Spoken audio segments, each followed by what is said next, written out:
Welcome back. If you were able to get through the last lesson intact, this one should be a piece of cake for you. In this lesson, we extend the generic model of forward pricing and valuation to specifically equity forwards. Let's jump right in.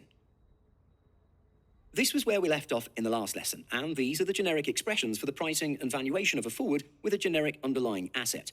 Specifically for equity forwards, we know that there are no carrying costs, so we can drop this term. Dividends are interim benefits received by the short, so we can replace this term with the future value of dividends. So, in essence, the price of an equity forward is the future value of its spot price minus the future value of the interim expected dividends.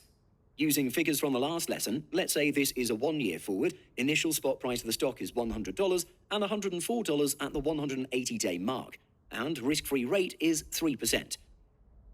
Let's say there's a dividend of $2 expected in 60 days, and another dividend of $2.50 in 240 days. According to risk-neutral pricing, we have to discount all the values by the risk-free rate. The price of the forward at initiation would be 98.43. This is calculated based on the spot price and the 2 expected dividends. Let's say 180 days later, the spot price is $104, and only one dividend of $2.50 is expected. The forward price at this point is the FV of the spot price minus the FV of just this one dividend. The price should work out to 103.04. And the value to the long is the PV of the increase in price of the forward. Now, when you're working with PV and FV for derivatives, be very clear on which point of the timeline you're at.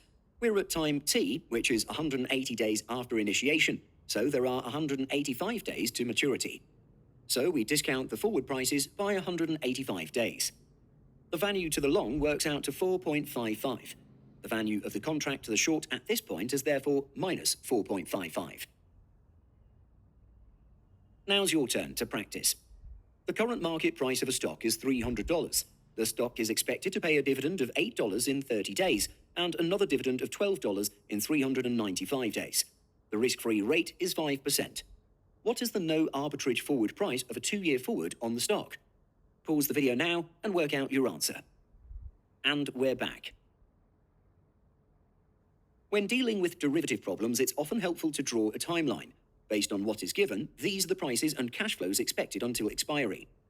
What we're more interested in are the times to maturity, which can be easily calculated. So, at initiation, the forward price of the stock is simply the FV of the spot price minus the FV of the benefits. Plug in the figures, taking special note of the days to maturity. You should get $309.42. Next, two parties decide to enter into a forward contract with $309.42 as the forward price. 180 days after contract initiation, the spot price fell to $285. What is the price of the forward contract and value to the long? Pause the video now and work out your answer. And we're back. Now that we're in day 180, the number of days remaining to expiration is 550, and there is just one dividend left. Calculate the forward price at this point, we get $294.19. And the value to the long is the PV of the increase in forward price. Discount the difference by 550 days, we get minus $14.15.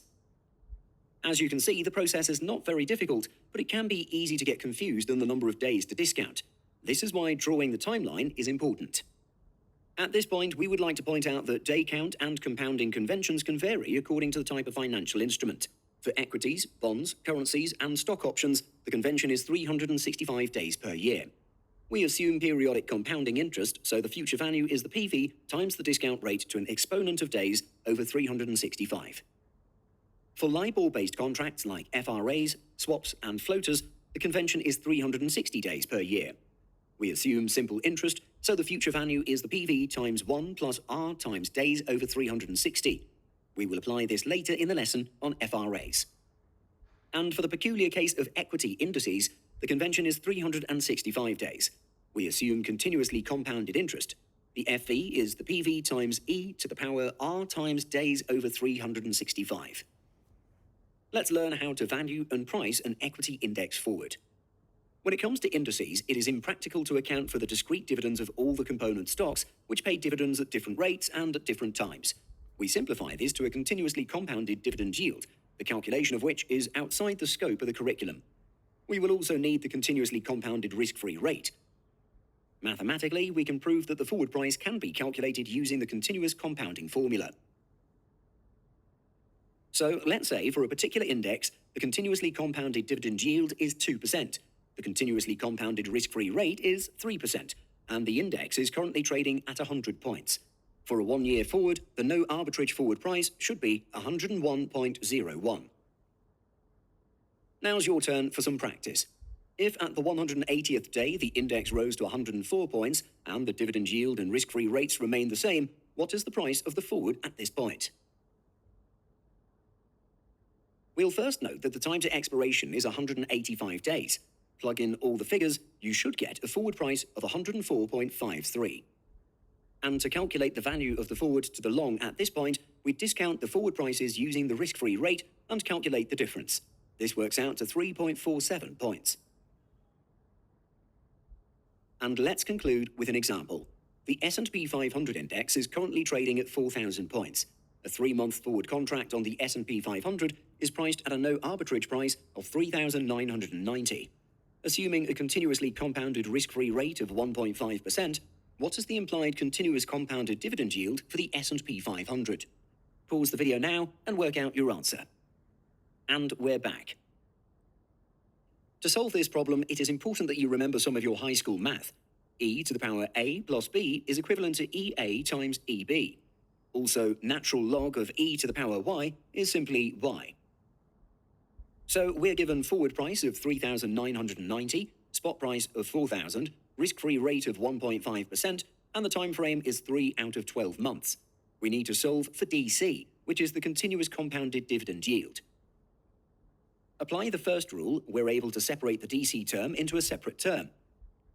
Do a bit of rearranging, and we apply the second rule, that is to take natural log on both sides. Make the calculations, and we get an implied dividend yield of 2.5%.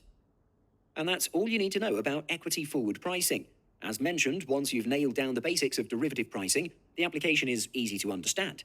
Next, we will apply the basic framework to pricing and valuation of fixed income securities.